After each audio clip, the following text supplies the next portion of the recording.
All right, hello and welcome to the Southbound Sports Show. I'm your host, Richie Leahy, here with my co-host, Matty B. And the big time, Pittsburgh Steelers right now are starting to falter a little bit, right? Aaron Rodgers has that cracked wrist. I don't know if you saw. We talked about it last week, and I was curious to see how it would play out with him.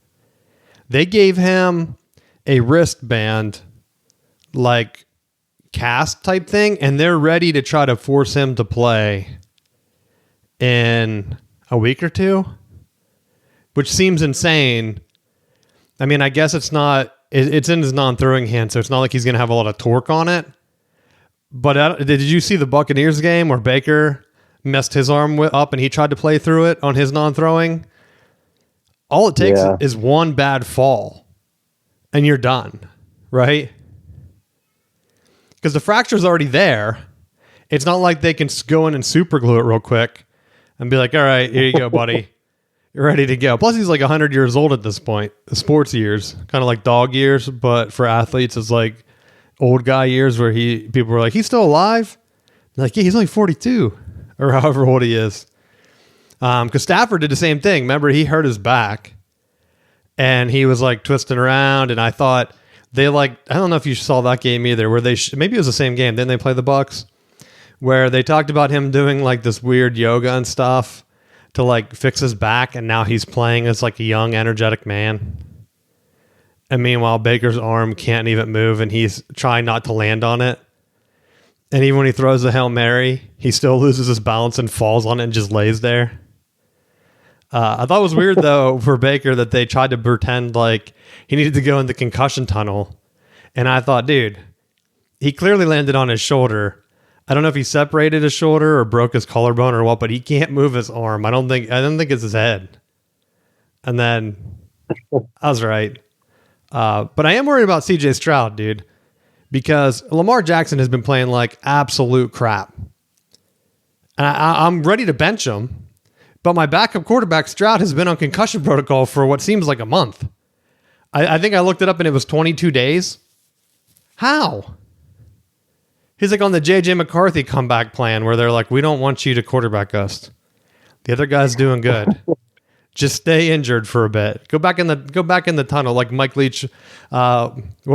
Craig James is like wet. His wet dream was having Mike Leach put his son in the dark room so he could get it like publicity out of it. That's what it's like for CJ Stroud right now. They're like, just go back in the tunnel. Don't come out. We're winning.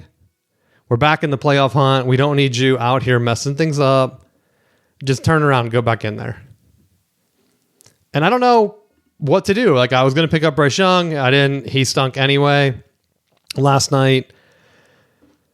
My team keeps winning. Like, I'm locked into the playoffs at this point, so I have a few weeks to play around with it.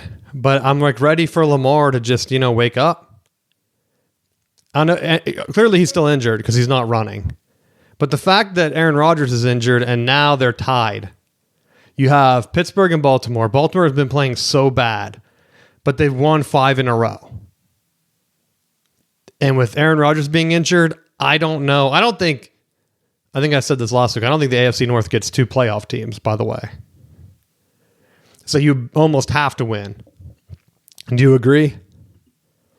Yeah. Because right now, what? They're ninth. Steelers are ninth. So they would have to they'd have to win the division to get the last automatic bid, right? Yeah. And head to head, I'm trying to look at their conference. They're 5-2. Baltimore's 4-3. So Steelers would have the conference, but the division right now, Baltimore's 2-0 and Pittsburgh's 2-1. So Pittsburgh basically has to beat them, right? And they have 2 games coming up. It's not this week. The Steelers have the Bills, and I'm thinking they're trying to get Rodgers back for the Ravens, right? I would think. I mean, that's what the race is going to come down to. Yeah. The tiebreaker right now for the conference, the Steelers have a game to play with, if we're being honest. It's not the worst thing in the world to lose to the Bills. But the Bills also haven't been good. And I looked at the guy I played in fantasy also had Josh Allen. And I always thought like I should have bid for Josh Allen. And then I see him put up 8 points and I think, maybe not. It's like the same. I think I feel like everyone is just banged up at this point. Not Drake May, dude. Not Drake May. You know how many posts I see about Drake May having great touch? It's driving me insane, dude. You probably don't have it because I probably have more North Carolina people down here where I live, and he went to UNC, to where I'm just seeing tons of like Drake May posts about how great he is. And I'm like, dude, he didn't even win anything yet. You know how many overhyped quarterbacks we get after 1 year? I mean, I was on the Joe Burrow train. I think he's broken. Injured too much, can't come. Like, I would be shocked. And he didn't even end up winning a Super Bowl. So I would be shocked if Joe Burrow ever wins a Super Bowl at this point. Unless he does like a Matt Stafford, where he joins a loaded defense late in his career. Well, I guess we could call that the Peyton Manning, right? But he had already won one, so he needed another. So people didn't make fun of him. Yeah. So he's like, I'll go to the Broncos. Yeah, that works out. I still wonder, he almost went to the Niners, remember? And then he thought Jim Harbaugh was weird. Kind of weird, like, to say that, right? It's because Jim Harbaugh is weird. Yeah, but you don't make fun of someone like that. That's rude. Especially not my man Jim Harbaugh. We're pro Harbaugh on this show, dude. If he's a friend of the Pope, he's a friend of our show, I get, right? I don't see the Pope inviting Peyton Manning to give him a helmet. Maybe he did. I think that'd be on the Manning cast, though. Have you heard of things about his family, like hovering around Arch, and how there's like drama there? No, I'm assuming there would be though. He's been playing like ass. Well, yeah. I mean, remember they held him back for the NIL stuff. Then he played like trash, and the ESPN marketing thing. I've noticed they were really trying to push Texas into the playoffs. The new rankings came out, and they're behind Michigan. If you look at it, Texas had one more loss. And so people were trying to say, like, oh, they're going to force Texas in there as a 3-loss team. And I looked through the numbers, and I just don't think there's physically any way that you could put Texas in with 3 losses over those other teams. I know we joked about it, and I bring it up because of the NFL draft this year. He doesn't have to come out. And with the NFL openings, there's been rumors, I don't know if you've seen these either, where Sarkisian has been floating his name around to NFL teams like he doesn't want to be in college anymore. Right? Why would you? They're really giving him the Ryan Day treatment down there, where it's like, you loser, we had a great team. What are you choking for? And he's probably like, all right, and I have these superstar parents floating around being annoying. I just want to be done with it. And so keep an eye on it. Texas doesn't make the playoffs. Sark is going to interview for at least one NFL job. That's my prediction. Not gambling or anything. I think that will happen. It hasn't worked out for Chip Kelly, right? Didn't he just get fired? Yes, he did. From the Raiders. He'll be a special consultant for the Raiders here, or for the Buckeyes for their playoff run. Especially if they end up choking this week. They'd bring back in. They're like, get back in here. You're open now. Thanks, Pete Carroll. I don't know how they're so bad, right? You're Raiders. You like the Raiders. Meh. I wouldn't have expected that, right? I was totally not expecting that. I honestly assumed that they would be in the hunt.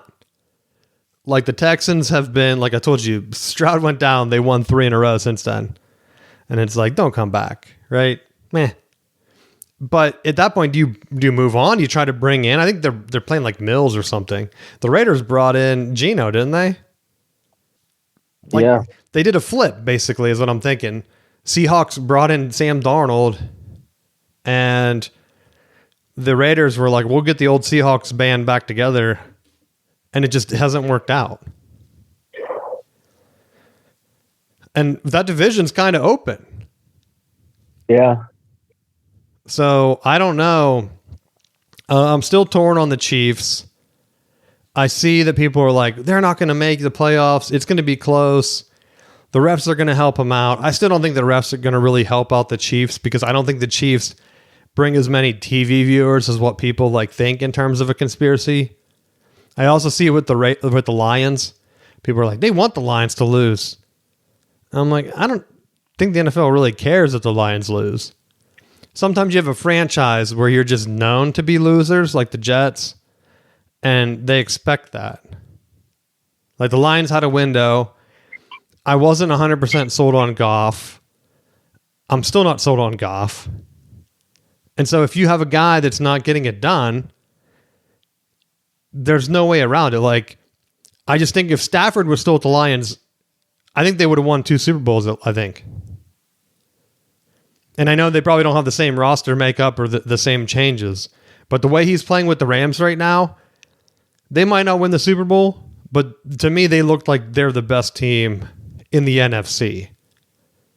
And it's kind of crazy because I would never have predicted that. I'm waiting for him to fall off like these other veteran quarterbacks have been falling off lately. And there just hasn't been a drop. Is it really Devontae Adams? I mean, they couldn't cover him. I thought it was kind of insane where he was just like so wide open and they're just throwing like little floaters to him. Embarrassing. They don't even think they had to run the ball. Because I have Adams and Williams. I don't think Williams did anything for me. They were like, no, we don't need you. Sit down this week. And I couldn't even be mad because I didn't care. The first touchdown, Devontae Adams ran up the tunnel. I locked it up, and I know normally if my guys have a big week, the next week they choke. So I'm like, just keep running up the tunnel, dude. Go home, take a rest. We don't need you. You got your touchdown, you're done. Then I think he scored another one. I thought, now you're just rubbing it in, dude. We know they can't cover you. He like fell and like his helmet got messed up, and he was like mad he had to go out for a play. And I thought, man, if that was McCaffrey, he never would have tried to get back in the game. Right? His helmet's like messed up. He's like, oh, thank God I can take a break and pretend I'm over here injured for 3 weeks. He's calling up CJ Stroud, figuring out how he can hide in the tunnel for a month. Hey, give me some of that. I don't want to be out here. How can I do those commercials with Saquon Barkley if I'm injured?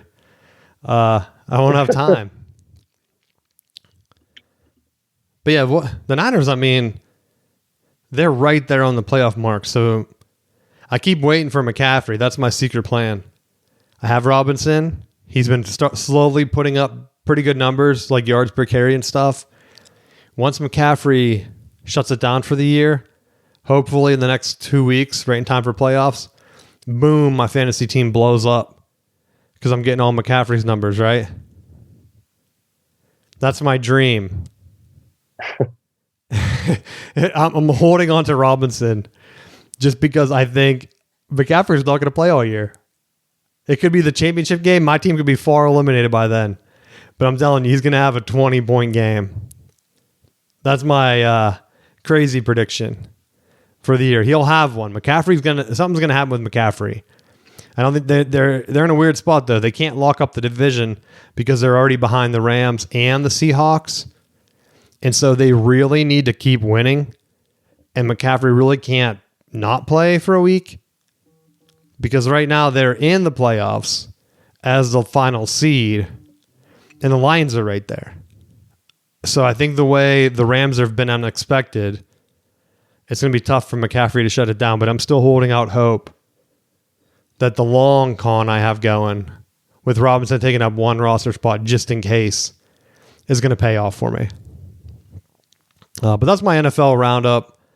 Any NFL stuff you want to talk about?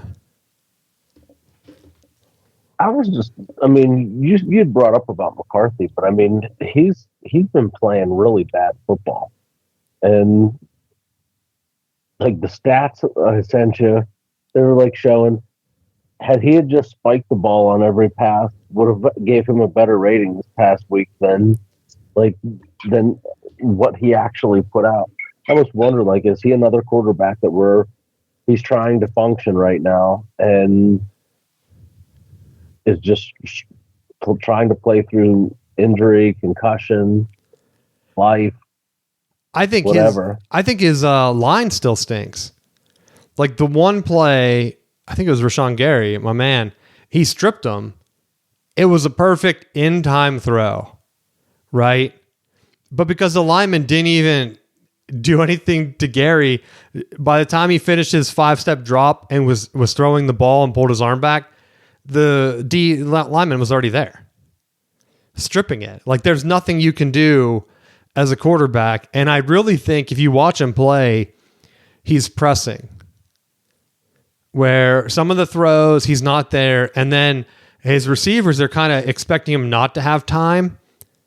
It feels like because they're dropping passes because they're just not quite ready. And so I think it's a weird mix where I don't know if it gets fixed, if I'm being honest. Because remember, Sam Darnold, it took him how many years to survive that with the Jets, right? Where he was getting hammered.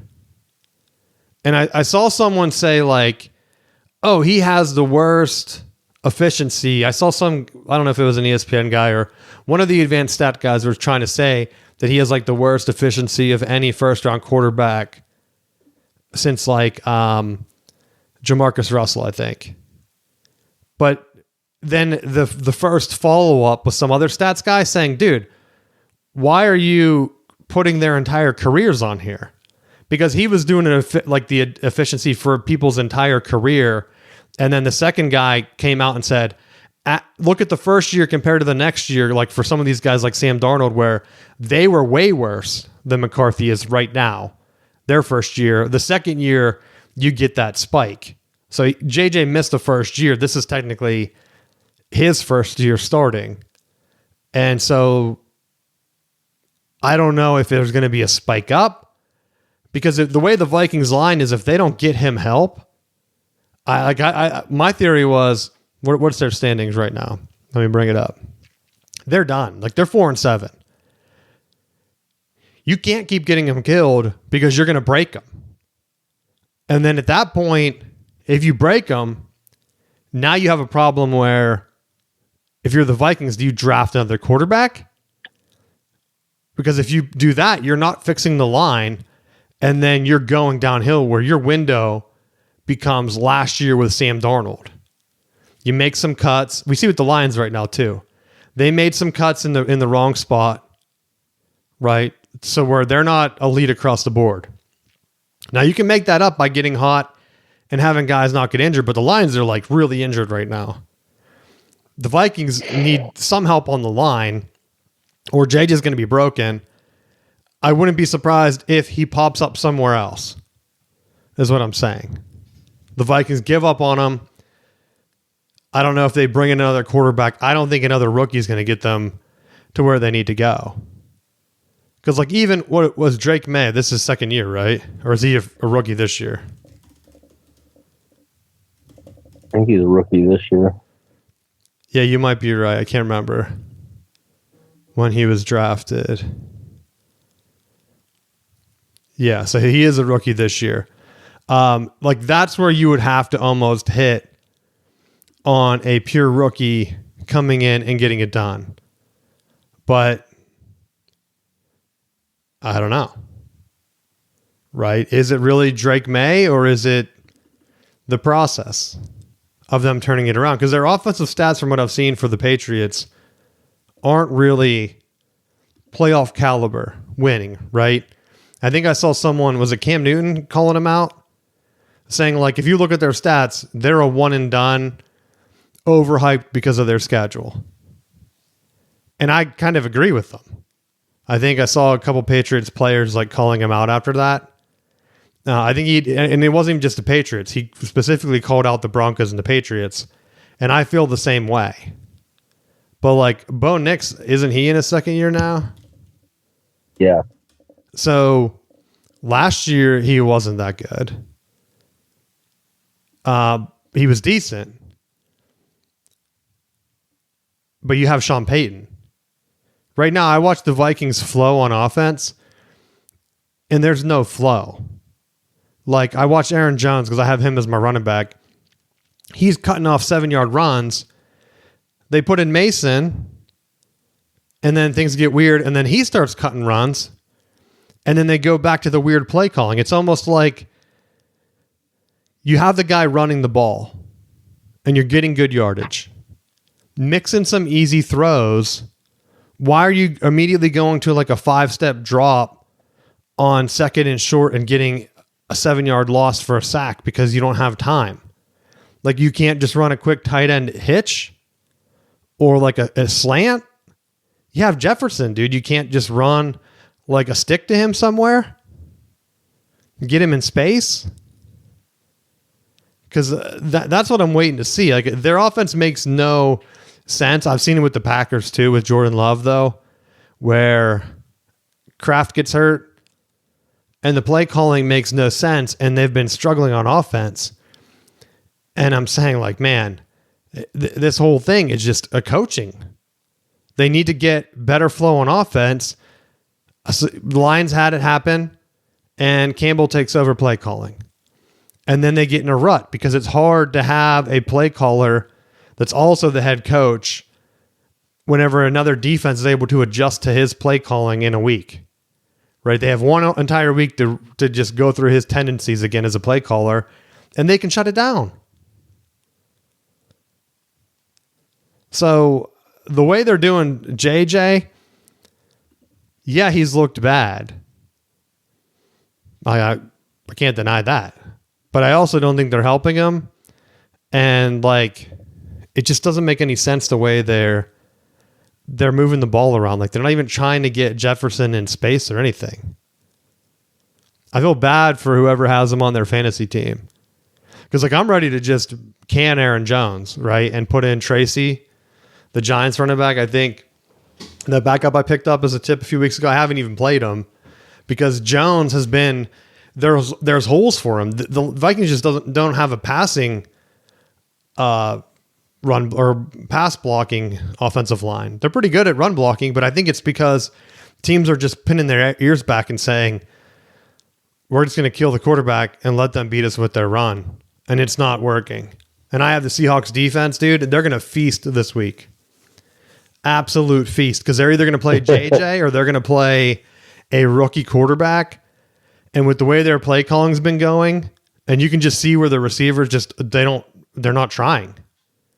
They're not putting in the effort to where I'm like, all right, here's Jefferson. He's going to be like breaking one. But if I had him, like if I was playing Jefferson in fantasy, I would honestly 100% not be worried about it because I know right now he's not putting up stats. Right there. What do you think about your boy Jameis? Did you see him catch that touchdown pass and truck that guy? I did. That could be the could have been on the Steelers. Could have been an issue resolved. Well, what about Russell Wilson and his like overtime? Like he's out there for the coin flip? He can still be a captain. For what? Moral support. He's vocal in the locker room. I don't know. Because the Giants are idiots. What did he do? He wore his helmet out there, dude. Did you see it? He went out and he's like, they're like, Russ, you're in. And he misheard. He thought he was going into QB. And he's like, oh, this is just a coin toss? Dang, we got my helmet on. I'm out there. I'm ready to go, coach. Like the guy has his mid at the Major League game. He's like, if they see me out here, they'll call me in. Yo, you left field. All right, got it. Just stand out there, Smalls. I'll do the rest. All right. Russ, go out there with the helmet, dude. We'll take care of it, man. It cracks me up. I honestly forgot he was still on the team. And he was captain of the Steelers last year. Right? It's like, hey, you're third string QB, but you're the captain, my man. He's like, all right. Yeah, and then him and his wife were donating money. It's like one of those old movies where like the old vet quarterback's just there.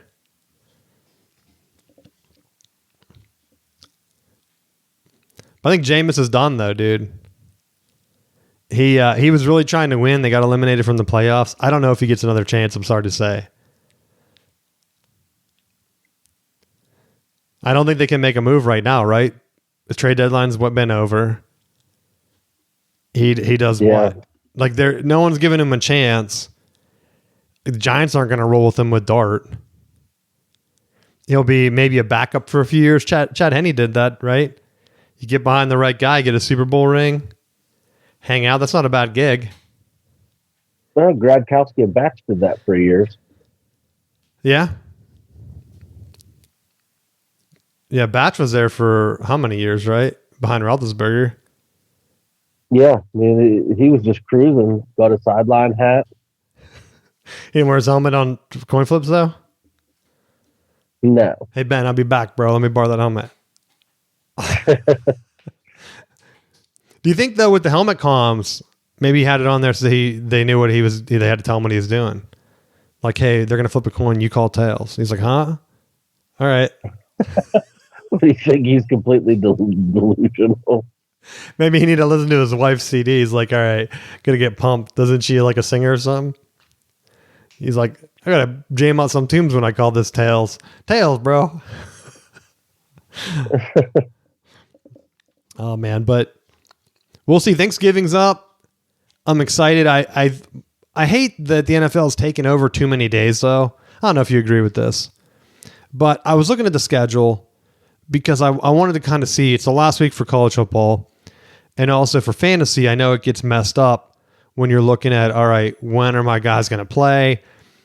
I need to send like the weekly recap as a commish. I need to make sure I have my guys in. I think Green Bay, Detroit, and then Kansas City, Dallas, Baltimore, Cincinnati on Thanksgiving. That should be it. Putting the Bears at Philly on Friday at 3 p.m. is a weird decision. That to me makes no sense. Why 3 p.m.? Why not 7 p.m.? Why not noon? Right? It's a shopping day.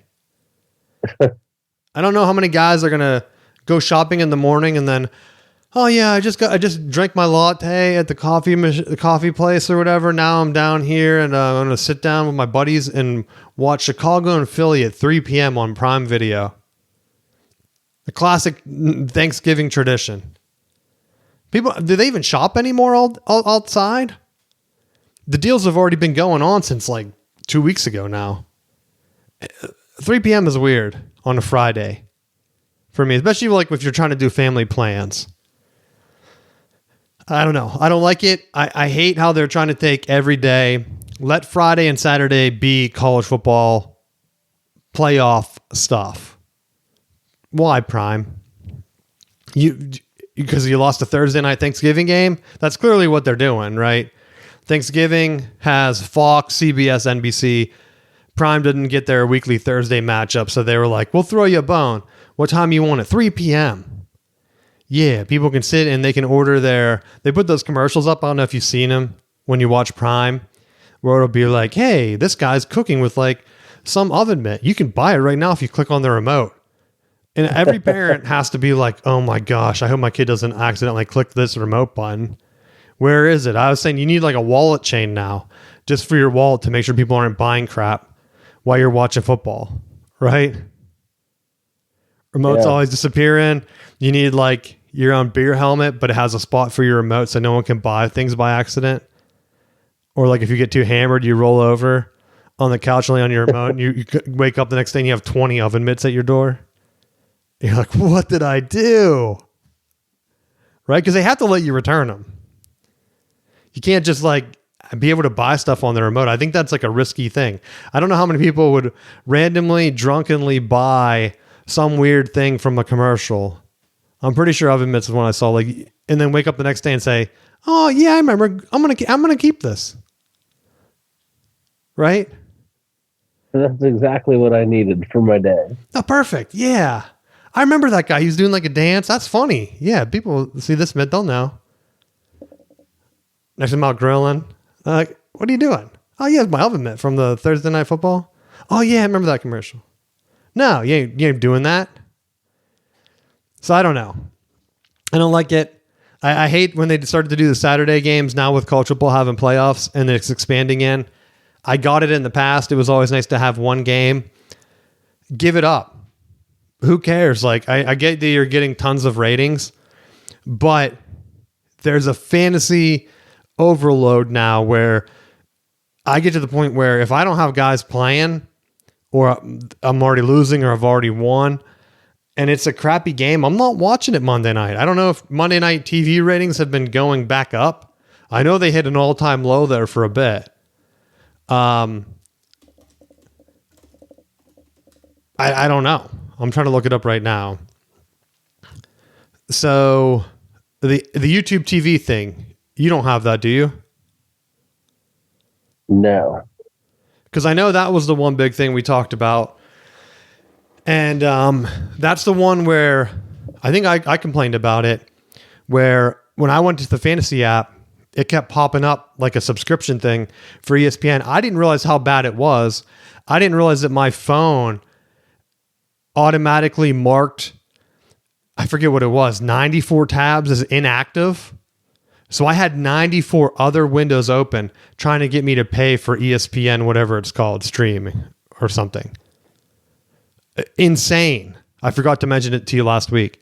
And I had to go through and close out 90 tabs from me just from checking. Rip. That's how many times I check my fantasy, bro. I have to hurry up and see what I'm doing. Like, all right, every time I open the app, it was opening a tab apparently. And I didn't know until my phone was acting weird in my browser. I'm like, let me, you can just close your app, see like what if it opens stuff back up. When I reopened it, it was like 94, I'm pretty sure, 94, 96, something like that. And I thought, whoa, what are all these ESPN tabs? Like, did I accidentally keep opening new tabs, checking scores and didn't realize it? And then I thought, oh my gosh, you know what it is? It's a stupid thing. And I went through, I clicked on each one and to X them out. And every single one was like, sign up now for our streaming package. And it didn't do it this week. That was like 2 or 3 weeks ago. I'm guessing it was a bug, or it wasn't a bug, as a feature. And then they got so many people complaining about it that they decided to hang it up, right? I don't know. But it looks like it's back up to 20 million now. Kind of iffy. I don't know what it was last year to see. Yeah, they're climbing back up. 8% increase from last year, it says. Because it was down for a while. And I you know what they've been doing, though? They've been putting a lot of Monday Night Football games right on ABC. Where before you only had it if you had ESPN, right? So yeah. How is that going to be going in the future? Because that you're only going to get that bump for a little bit of time. And then if every game's on ABC, the next year if people aren't watching, it's going to dip back down. That's like a fake advertising bump. Like, oh, here you go. Duh. Ratings are up. Awesome. Let me just tell my buddies or whatever. Because looking at the ABC, yeah, they're getting, what's house, head of household? They have like different demographics here. So yeah, most of them are just family ratings. The teenager, or not the teenagers, but like the ones that are out, like the bars or whatever, they're getting a consistent couple million every year or every week, it looks like. And so the top regular from a couple years ago were only 10 million people. How many of those are also watching it on ESPN with like the Coach Cam or the Manning Cast? Because like if I have multiple TVs, I'm assuming other people have multiple TVs, right? Do they count those different? YouTube streaming, because you can have a couple different things up. I'm assuming they'd count for both, but I don't know how the ratings go. It's something to keep an eye on, especially whenever we're doing the new playoff TV ratings. Because remember, they weren't that good last year for college. So if the NFL is going to be going up straight ahead, I forgot to look at the gauntlet that the NFL is going up against.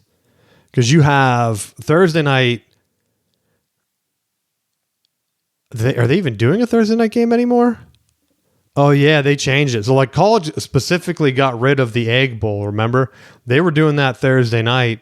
When the NFL took over, that's now Friday at noon on ABC. So that's kind of leading in up against Iowa, Nebraska, which has been the main Friday game post Thanksgiving. And so that's going up against Georgia Tech at 3:30. I wonder what those ratings are going to be up against. What was that? Eagles. Who did I say they're playing? I don't even know what I should have left at that. No, I do have it up. Eagles in Chicago. Georgia Tech. If you had to pick one, what would you pick? I'm going with that high quality ACC action. That's a game that gets Georgia Tech eliminated. I called that. Remember? I said Pitt is going to blow. I think Georgia eliminated. You think Georgia's going to get eliminated? No. In the SEC, they could lose, and they'll still be. We're good. Well, Georgia Tech loses, right? That gets them 3 losses. They're done. They already dropped them to 23. I don't know if they're coming back. They're still technically alive in the ACC. There's 6 teams that are alive. Virginia, Pitt, SMU. They all have 1 loss. They're in the driver's seat. Then you have Georgia Tech, Miami, Duke. Pitt plays Miami. Pitt has 3 losses, right? I said this last week.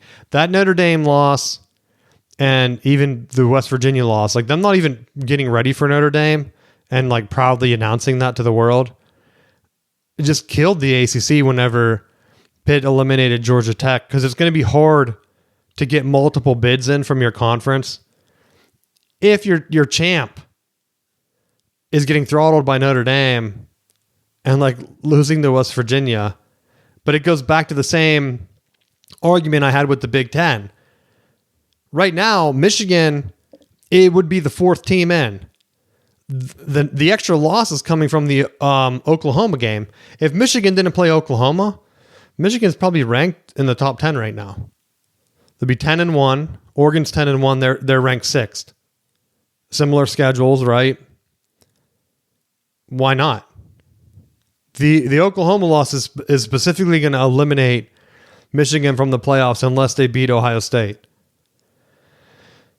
And it's sad because I still don't think, no matter how many times they tell you, hey, there's an incentive, play these non-conference games. If Pitt didn't play Notre Dame and didn't play West Virginia and instead played 2 cupcakes, they would be right now 10-1, and they would be a lock for the playoffs, I think.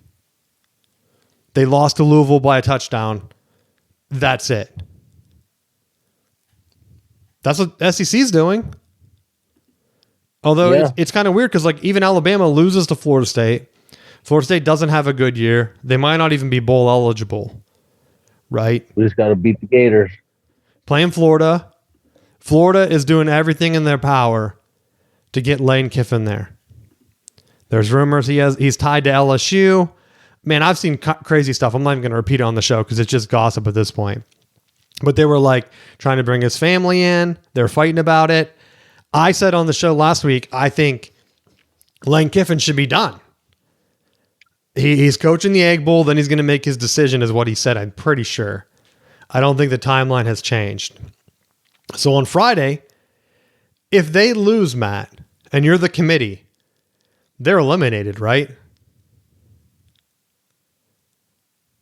I would say, yeah. Because in my mind, if they lose, he's gone. It's hard to be the head coach and be focused enough to win. It's not like Mississippi State is bad. They almost beat Tennessee. They lost to Florida. They should have beat them. They should have beat Texas, to be honest. And they just kept falling short. So they need to be one more win to be bowl eligible. They're playing Ole Miss. Their coach is not focused on the game. He's probably thinking that they're already in the playoffs. They dropped them to 7. That was on purpose. Because everything could be finagled around, right?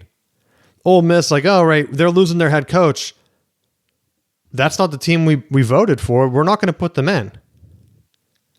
Because right now, their big win in terms of like the playoff seeding is Oklahoma, which I said is like kind of like the roundabout right now with Michigan. So if Michigan loses to Oklahoma, even if they beat Ohio State, it's going to be hard to say Ole Miss deserves to be out, put Michigan in their place. Now, if they both end up with 2 losses, I think absolutely Ole Miss is gone. I think at this point they're looking for an excuse to not include them. And I think they're going to scapegoat Lane Kiffin, just like they did with Jordan Travis, and say, hey, sorry guys, your coach is out, you're losing players or whatever, you're done. Shouldn't have lost that last game. Sorry, there's nothing we can do. And they could win. I mean, it's a rivalry game. You don't know. So same with Georgia. I know you joked and said like they're not going to lose, or Georgia Tech could beat them and they're going to still be in. I don't know. They lost to Alabama. I think it's definitely plausible. Like Georgia could lose to them. And Georgia, I'm looking at the schedules right now. Like I know they have Georgia ranked 4th. Georgia loses to Georgia Tech. They lost to Alabama. They beat Ole Miss, right? That's their quality wins right now are Tennessee, Ole Miss, and Texas. Tennessee could lose to Vanderbilt. They could fall out, right? I'm pretty sure that's who they play. Vanderbilt needs to win to make the playoffs. If they lose, they're done.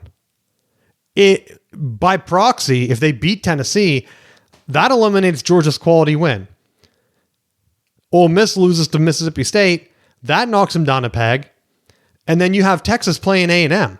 Texas could get boat raced. They might not even be ranked.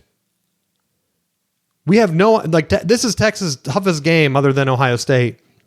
And yeah, they beat Vanderbilt. I think they're ready. I think they know Texas is going to lose because A&M already had their flat game. I think every team, I always talk about it, like I bring up Urban Meyer and how every year his team would come out flat one game and they'd get absolutely hammered. Like Purdue, Iowa, and it just never happened to be like one of the bigger schools. But it's hard to keep your guys focused when you're talking about like, well, we got to get ready for Michigan and Penn State every week. And then you're playing Purdue and you go on the road and you get smoked and it kind of catches you off guard. A&M already had that game with South Carolina. I would be shocked if they came out flat for Texas. They've been talking about this Texas game all year probably. Do you agree? Yeah. That's their primary game. That's why I think like Florida State right now in Florida, I would be shocked if Florida State lost. Norvell gets the vote of confidence, which let's be real, when that happens, dude, doesn't that usually mean he's fired? In most cases, yes. I feel like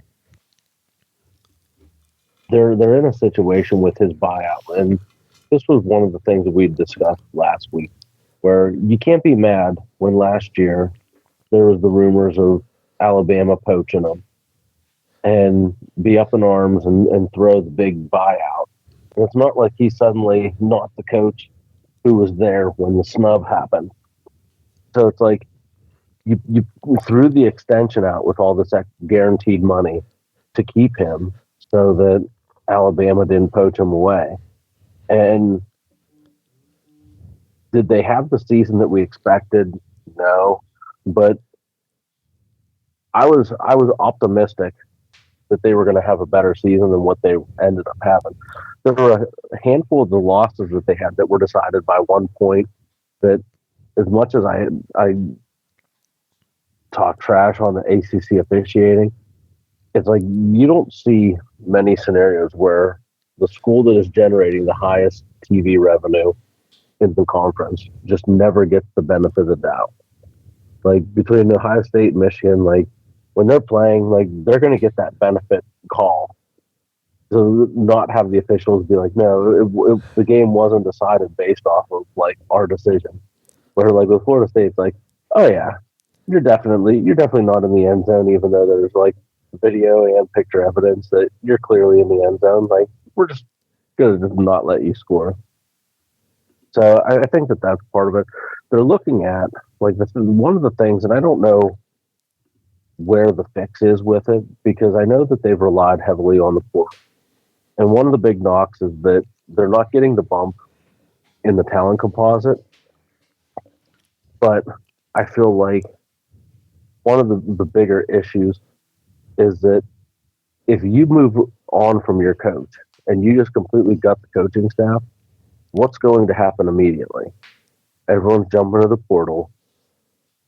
You're going to start back at square one, and you're going to have to throw even more money at not just coaches, but players to try to keep them there. Where if you keep some level of continuity, you're still paying Norvell regardless. Like whether you fire him now or not, he has that money coming. Why not get something out of it? So whether you restructure some of the general manager type positions, I think there's a couple position coaches that could possibly be changed in the offseason. Like, evaluate where you're at. Like, the offense was awful last year and made improvements. Now, are both coordinators gone? Neither one really speculated that they had intentions of going anywhere. But I think I would be surprised if both of them were back next year. To me, the biggest thing that I think helps programs is stability and continuity. You know, the teams that you see having the most success are the ones where they have their guys in place and they've been there for a while. They've allowed that staff time. Now, you may have a couple coaches here or there leaving, but it's not a complete turnover of your staff from year to year. You know, I think that's one of the things that's going to help them in the long run. Like, you had that, and I said it before, you compare Miami and Florida recently to Florida State, and Florida State has had some down years, but by comparison, they've overall been better than the other two schools because they're not having to deal with changing coaches every other year. I think that really strains the university. Plus, with Florida State trying to get their accreditation to potentially leave the ACC, I think it's a better move to continue to invest in what they already have, focus on getting the infrastructure in place to get accredited, and then if they decide to move on, then so be it. The thing that stood out the most to me at this point was when you look at the TV ratings. Florida State, Clemson, they were two of the biggest ones that were fighting for those like TV revenue deals. Guess who the top two people are? Florida State and Clemson. And even for as bad as their record was showing, Florida State was top 10 of all teams in NCAA in terms of viewership. So even in a bad year, they're drawing crowds. I think it's just, you got to ride this out, continue to address the holes on the roster. And I think you come back next year, come out swinging. I was trying to look up the TV ratings. They don't have the ones from last week yet. Because I was curious. That one from the week before where Penn State played Michigan State in the afternoon only brought in like 2 million. So for that to be like the key game, even the noon Michigan Northwestern had like 3.7. Like, that's just bad for the Big Ten. But again, they might not care. Right. Oh, and I stand corrected. It was Miami at 2, but Florida State, Miami, Clemson, three schools that were actively looking to get out of the conference. Plus, Miami has been like ranked in the top playoff ranking, so they have to be pulling their weight. Clemson and Florida State have kind of been eliminated, so they really shouldn't be pulling that high, right?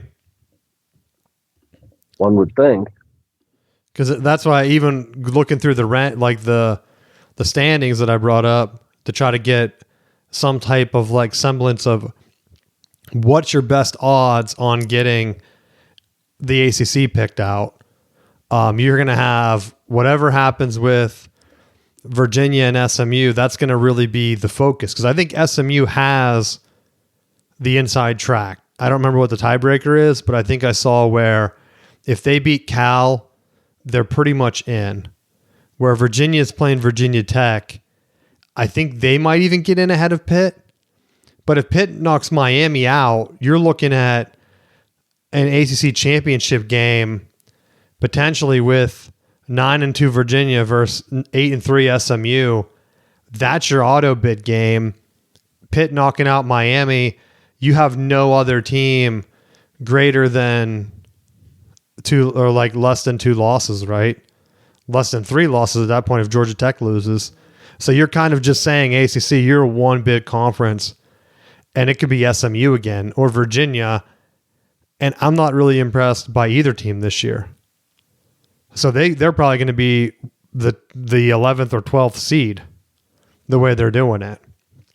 The other ones, like, I don't know what the other conferences are going to be. The Big 12, they have Utah right there on the outside. They should have lost last week, though. I'm kind of surprised that they didn't hammer them as much. Like, they were down big to Kansas State. They played Kansas. I'm not impressed by Utah's schedule. They lost to Texas Tech. They lost to BYU. You lost to the only good teams you played? Right? What's the purpose of that? Like, I don't understand. Like, I don't think Utah's getting in. I would be surprised if both BYU and Texas Tech miss. The reason is I almost wonder if, let's see who they're playing this week. BYU plays UCF. UCF is not good. And Texas Tech plays West Virginia. I'd say West Virginia is not good, but they did beat Pitt, so you never know. And so both those teams should win. Both those teams should be in the Big 12 championship game. And I would think both of them are going to make the playoffs. I think Utah misses out on the playoffs just because I think they're right there with 2 losses. I really don't think the SEC, like if they end up with 5 teams with 2 losses, I think all 5 of the SEC teams are getting in over Utah. I really do. Again, because like the only wild card from the Big Ten is Michigan. If Michigan beats Ohio State, like I said it before, there's no reason 5 teams from the SEC need to be in. That's the 8-game schedule. This is the last year it's going to happen. Because automatically the Big Ten has already one more loss. And like I said, with Michigan, like they should have just canceled the Oklahoma game, paid whatever fine you want. You're going to make up for it by making a playoff appearance. Now Michigan has to win. I think if Michigan wins, they're in. I don't think Michigan makes the Big Ten championship game unless Oregon loses. Oregon's playing Washington. So and Indiana's playing Purdue. I think in that scenario, Michigan and Ohio State, if Michigan beats Ohio State, I think Ohio State gets the easy path. I think they're going to be the 4 seed or 3 seed in the playoffs. They're not going to be in the Big Ten championship game. We're going to get an Oregon-Indiana rematch. We could see an Indiana outright undefeated Big Ten championship. I don't think that's ever happened for Indiana. They were the losingest school in college football. They could be the number 1 seed. Now, if they don't, then it's going to be Indiana versus Ohio State. I mean, we've already seen them beat Oregon. It's tough to beat the same team twice, but I saw Washington beat Oregon twice that one year, right, with Penix. So it's happened. Yeah. Dan Lanning couldn't get it done either time. And that was in Oregon. Indiana beat them. I could see another rematch where they just get throttled and Indiana just runs it up. And I think Indiana's quarterback should be the Heisman winner. I don't even think it should be close. I think the vote should say, hey, has Indiana ever had an undefeated season? I don't care what happens in the Big Ten championship game. Like, if they put the Ohio State quarterback in, it's a joke, right? Indiana's not throwing to anywhere near the level of weapons that Ohio State has. Lock it in. I don't care what any SEC team is doing. Lock it in. It's Indiana, dude. You're winning at Indiana. No one has ever done that. Is it Mendoza? I can't remember his name. Heisman winner. Lock it in. Beat Purdue. You're the Heisman winner. I don't care. I'm probably wrong. I'm saying that's how I would vote. I think that's who should win it. If the Heisman means anything, it's usually about the team winning. Indiana has never gone undefeated. If they have a quarterback take them undefeated in the regular season, instant Heisman winner. Just like if Vanderbilt would have went undefeated. Instant Heisman winner. Do you agree? I mean, you're just picking a popularity contest from these other big schools, right? Even if Michigan was undefeated and they're trying to say oh, Bryce Underwood deserves it or whatever. No, Indiana's never been undefeated. Boom, they're getting it. I don't care. Arch Manning couldn't even go undefeated, dude. I mean, you could maybe say the Aggies one of the Aggies players, but it's Indiana, right? Yeah. I think Indiana being the worst Power 5 school, potentially going undefeated, I think that should give really anyone that's a hater on NIL, they should just look at Indiana and say, you know what? That could be us. If we focused on like our sport and brought in some good coaching and gave them NIL money to support, because you brought up having support, I think you can get that with a GM system that like Andrew Luck's trying to do at Stanford, where you have a support system and you have a bunch of guys or gals, because I know they have like the team moms and stuff that help out. You get that system in place, and then the coaches can be interchangeable. Kind of like in the NFL, right? You bring in a new coach, yeah, their job is motivating the players, putting in some of the X's and O's, but in reality, a lot of the coaches are running the same system. It's not like a dramatic, like, oh my gosh, what are they doing here? Right? I think NIL is going to really get it in place where, like, right now, Ohio State kind of had a head start where they had the systems in place where a lot of their stuff, and you hear it mentioned with like the pro level stuff. Michigan was in the same boat when Harbaugh was there, and it seems like it's carried over to where now they're able to win even when it looks like the talent might not be ready yet, because they have the pro systems in place. The NIL's there. These guys are getting like they're getting treated like professional athletes. And I think it's eye-opening to a lot of other schools where you had like the bagman system, and those schools are coming in now and they're struggling. And paying for Lane Kiffin, like at LSU, isn't going to turn your program around. I would really be surprised if I'm Lane Kiffin, I wouldn't even have entertained it. Because right now, you look like a worse version of Cignetti. If Cignetti can win at Indiana, why is any? And you're struggling at Tennessee, at USC, and now at Ole Miss, you still can't win an SEC championship. Why are they bidding for you?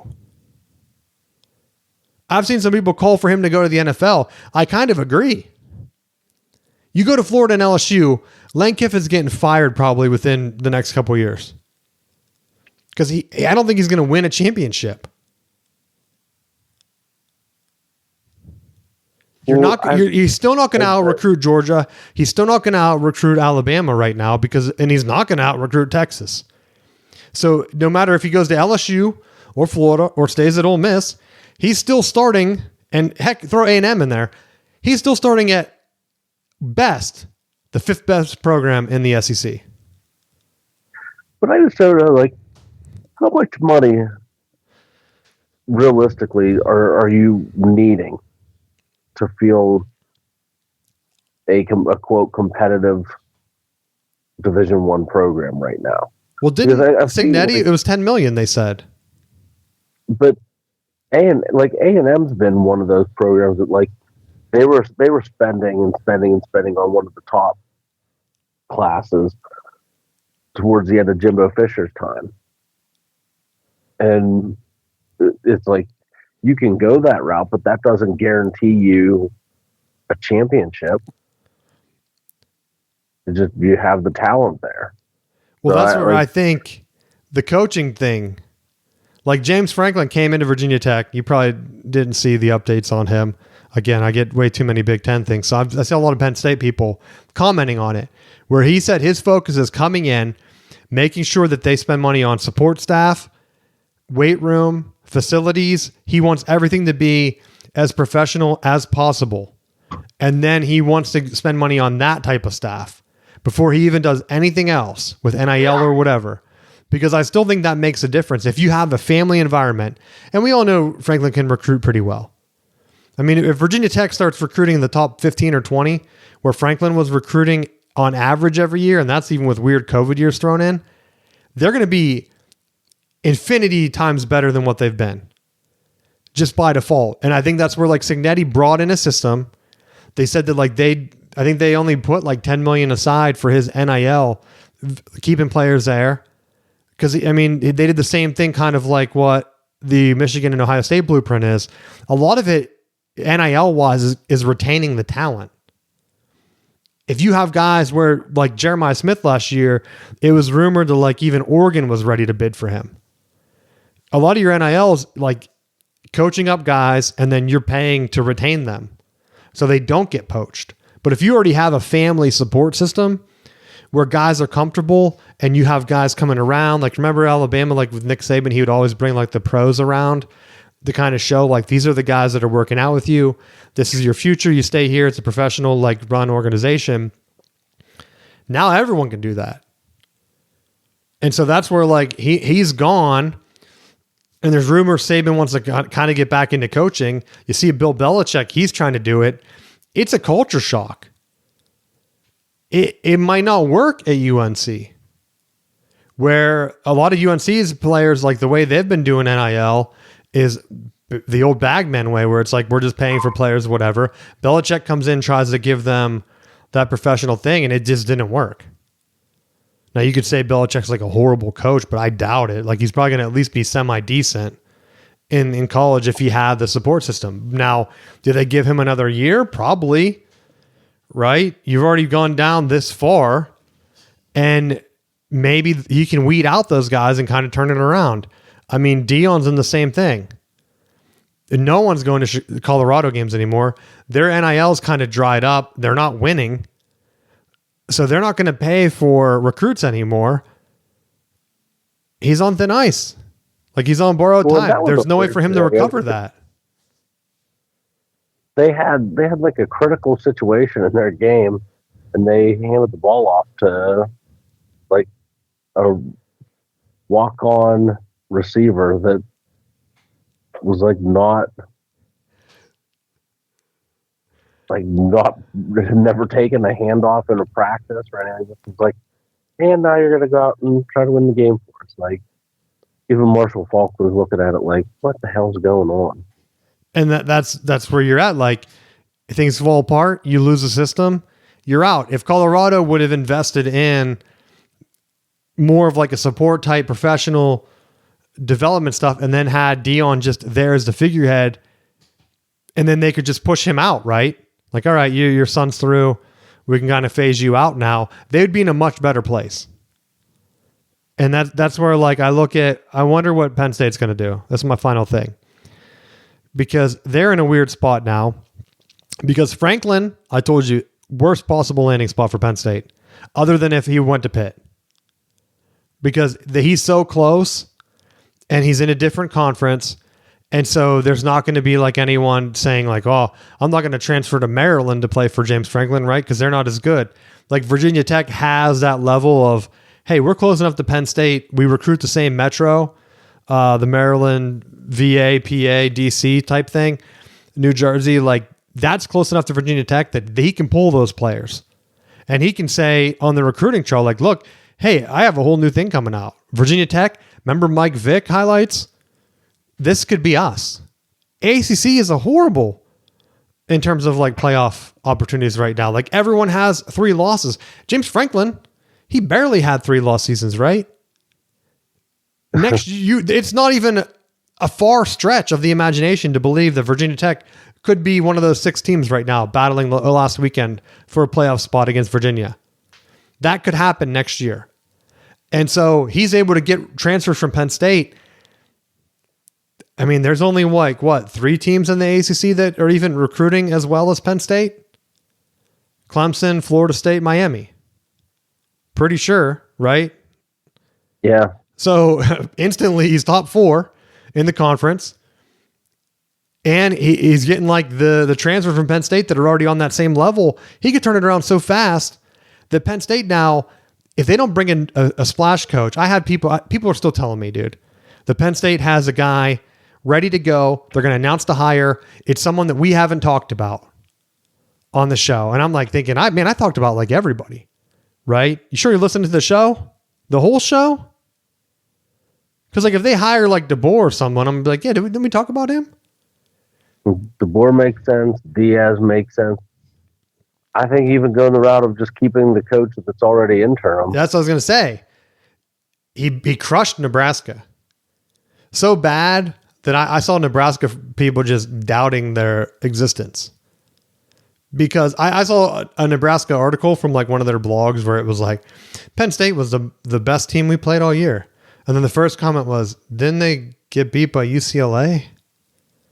Like, and they got killed by some other schools. Like, you can twist it and say they're the most talented team, but as a best team, no way. They're done.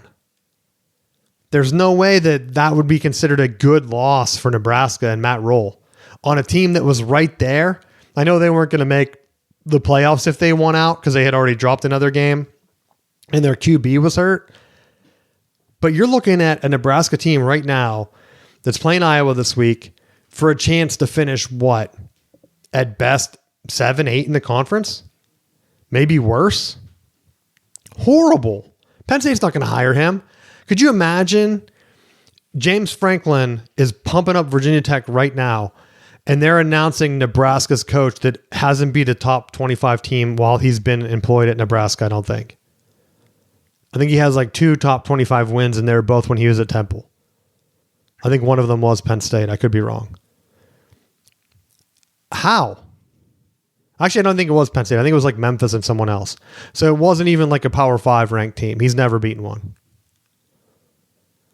They can't hire him. Who else do you get? John Gruden? We talk about him all the time. So if it's John Gruden, I'm going to be like, are you kidding me? Like I was trying to think. Who could they bring in that would be a surprise? Jed Fish? Maybe. He was kind of rumored at Florida. He's a Florida alum, I think. If they go with Lane Kiffin and they're able to pull him in. I honestly wouldn't even be surprised if Kiffin goes to LSU, like you said, and then Jed Fish goes to Florida, and Florida ends up having a better run than LSU. Just because of the way LSU's schedule is, I think Florida has an easier schedule on their side of things. What I must think, like, when you look at going into this season, Florida, they already knew Napier was going to get fired because Florida had a really tough schedule to begin with. They're like, well, why would we bring someone new in to just have to deal with this murderer's row of a schedule? Like, keep him there, then he can just be the fall guy, and we can move on. And I think that may also be another reason why Norvell didn't get canned at Florida State, because they had so many people that had a decent record and were ranked that it gives him a little bit of reprieve. Like, let's see how you do with a junk schedule. Well, that's what I was looking at. I was wondering if that's what I see a lot of negative about Sharon Moore, right? Like, he's horrible. And maybe he's going to go to Penn State. Well, he's one win away. I saw someone joke that Penn State, they were saying, like, has any interim coach ever been successful? ? And people were like, Sharon Moore, bro. And I'm like, is that a joke? Right? Because he has kind of been successful. Right? He beat Ohio State. Now he could be in the playoffs. Every article and everything saying like Ohio State's going to win this year. They said that last year, though. If he beats Ohio State, what do you do? I'm looking at the playoff rankings right now. If he beats Ohio State and Michigan ends up making it as like the 10th or 11th seed, they could really play like an Ole Miss or somebody, SMU, and then what? They could win that game, right?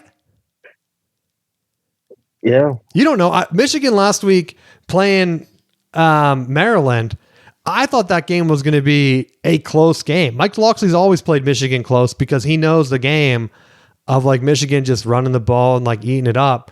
Michigan tore them up so bad. And it's such a contrast because I think the week before they played Northwestern and Underwood had like 2 or 3 bad interceptions. And I thought, well, we're going to go down and the freshman's going to get absolutely killed by Ohio State. But then I thought, if he plays like he plays at Maryland, Michigan can win that game. I don't know.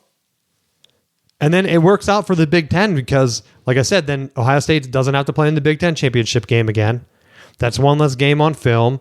They get an extra week. They get potentially a home game, or even with the new schedule, I think they can get the bye. And then they're playing like if Ohio State loses to Michigan, they get the 4 seed. They could be playing the winner of Tulane and Texas Tech or Tulane and BYU, Matt. That's a win for them, I think. Do you agree? I would say, yeah. Because like the other way it falls down is they win the Big Ten. They're like the 1 seed. They could be playing Notre Dame in the second round. And Notre Dame has been so hot and cold. That's a way tougher matchup. Because like right now, the way it's going, if the bracket were today, they would play the winner of Oklahoma and Notre Dame. Georgia in the 4 seed has an infinitely easier time playing the 5-12 right now, where they would get the last team in Tulane and then the Big 12 champ, Texas or BYU. I would just say like that. I think that benefited the Ohio State last year, having a weird seed that gave them the home game. They got to go through, warm up a little bit. Then they played Texas early instead of letting them warm up. And they were able to go through. And then, I mean, they played Oregon as a rematch, which also helped. I really don't think Ohio State wants to play Notre Dame because I don't see Notre Dame jumping any higher, right? I think Notre Dame is going to stay at that 9 seed. And if Ohio State wins out, they're playing Notre Dame in the second round. I don't know how they can finagle the rankings anymore, but if all the top seed, like Oregon, if they don't get upset, Ole Miss doesn't get upset, Notre Dame cannot jump those teams. They have no good wins. Right? And I think the TV networks would love to have Ohio State and Notre Dame in the second round. I don't think the Big Ten wants that. I guess we'll see how Michigan plays against them. But if Michigan can run on Ohio State, they definitely do not want Notre Dame. Because all their offense is running, right? Yikes. Rematch of the national championship game. I think that's what they're really setting up.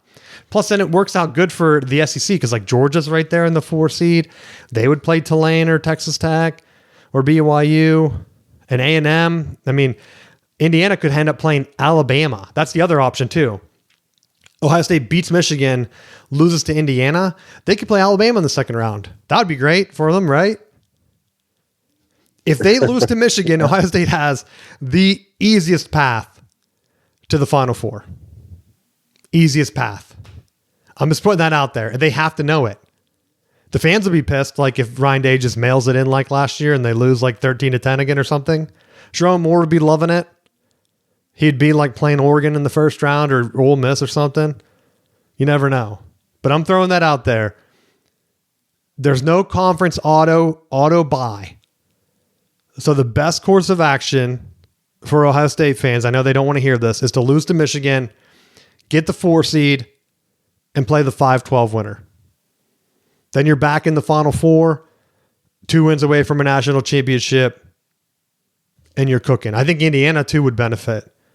Where if Indiana really wants to go on a run, beating Purdue and losing to Ohio State in the Big Ten championship to fall to 4, I mean, unless they keep them at 2, I think would be a mistake. I think they have to put, and if A&M goes undefeated, they have to keep Ohio State 1, A&M 2. I don't think Georgia's going to fall because they're not going to play in the SEC championship game. I think Georgia would be 3, Indiana would fall to 4, and they would get the easier bid. So Indiana fans, they're probably hoping for Ohio State to beat Michigan for that same scenario. Because like I really don't think anyone else up here is going to fall. As I say that, next week I'll be on the show explaining to you how the rankings got all changed up on me. Like, hey, could you believe that? Did you know Miami's going to lose to Pitt? Pitt's going to be that 11 seed dude playing Oregon? Write that down. I don't even know if Pitt can be, like I said, I don't think Pitt has a driver's seat. So it could really be Oregon that benefits playing, who knows what ACC champ, right? Phil Knight's like getting pumped. He's like, yeah, this is our year. And then they get the ACC where it's like the whoopsie, like, oh, we did get Pitt and they beat the crap out of us. What in the world? Narduzzi, Pat Signal. That's my call out. Pitt wins this week. They beat Miami. What else did I say? Ole Miss loses. I'm calling that. I think that's going to bump Notre Dame up to the 8 seed. Doesn't really matter. I think Ole Miss is losing. I think they're going to be out. I think Lane Kiffin's gone. And I think he's just torching Ole Miss on his way out. Everyone's going to hate him. And it's going to make him fail at his next job. my prediction. Anything else you want to talk about before we wrap up? That's good. That's my prediction. Happy Thanksgiving. Happy Thanksgiving. Hopefully you get to watch some good football, and we will see you next week.